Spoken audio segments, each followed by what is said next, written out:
എന്ന് പറഞ്ഞ് അന്ന് മരത്തിൽ നിന്ന് ഇരുമ്പം പുളിയൊക്കെ പറിച്ചെടുത്ത് പോയതായിരുന്നു ഞാൻ. ഏതായാലും നമുക്കിപ്പോൾ പുളിയിഞ്ചി ഉണ്ടാക്കിയാലോ. കഴുകി വൃത്തിയാക്കി വെച്ചിട്ടുള്ള ഇരുമ്പം പുളിയെല്ലാം ഞാനൊരു പാത്രത്തിലേക്ക് മാറ്റിയിട്ടുണ്ട്. എന്നിട്ട് ഇതുപോലെ വട്ടത്തിൽ അരിഞ്ഞെടുക്കുകയാണ് കേട്ടോ. ഇത് അരിയുന്ന സമയത്ത് മാത്രമല്ല, ഇപ്പോൾ ഈ അരിയുന്നത് കേൾക്കുമ്പോഴും എൻ്റെ വായിൽ ഒരു പുളിപ്പൊക്കെ വരുന്നുണ്ട് കേട്ടോ. നിങ്ങൾക്ക് അങ്ങനെ വരുന്നുണ്ടോ? ഏതായാലും നമ്മളിതൊരു കുക്കറിലേക്ക് മാറ്റാൻ പോവാണ്. ഇതിലേക്ക് ആവശ്യത്തിനുള്ള ശർക്കര ഒന്ന് മുറിച്ചിട്ട് ഇതിലേക്ക് ഇട്ട് കൊടുക്കുന്നുണ്ട്. പിന്നെ അതിലേക്ക് പാകത്തിനുള്ള വെള്ളവും ഉപ്പും ചേർത്തിട്ട് നമ്മളൊരു 2 വിസിലടിക്കാൻ വേണ്ടിയിട്ട് വെക്കുകയാണ്. അതവിടെ വിസിലടിക്കുന്നതിനിടയ്ക്ക് നമുക്കിവിടെ ഇഞ്ചി ചതയ്ക്കണം, വെളുത്തുള്ളി ചതയ്ക്കണം, ഒരു 3 സ്പൂൺ കടുക് പൊടിച്ചെടുക്കണം.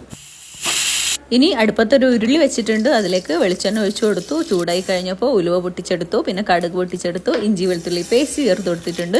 അതൊന്ന് മൂത്ത് വരുമ്പോൾ നമ്മളിതിലേക്ക് പൊടിച്ചെടുത്തിട്ടുള്ള കടുക് ചേർത്ത് കൊടുക്കുകയാണ്. പിന്നെ കുറച്ച് ഉലുവാപ്പൊടിയും ചേർത്ത് കൊടുക്കുന്നുണ്ട്. പിന്നെ ആവശ്യത്തിനുള്ള മുളക് പൊടി, അതുപോലെ ഒരു 1.5 പച്ചമുളക് ഇത്രയും ചേർത്ത് കൊടുത്തിട്ടുണ്ട്. പിന്നെ ഒരു തണ്ട് കറിവേപ്പിലയും.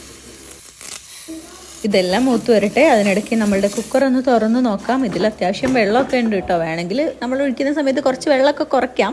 ഏതായാലും ഇത് ഞാൻ നമ്മളുടെ ഉരുളിയിലേക്ക് ഒഴിച്ചു കൊടുത്തിട്ടുണ്ട്. ഇനി എല്ലാം കൂടെ അവിടെ കിടന്ന് കുറുകി വറ്റി വരട്ടെ. അപ്പോൾ നമ്മളുടെ പുളിയിഞ്ചി റെഡിയാവും.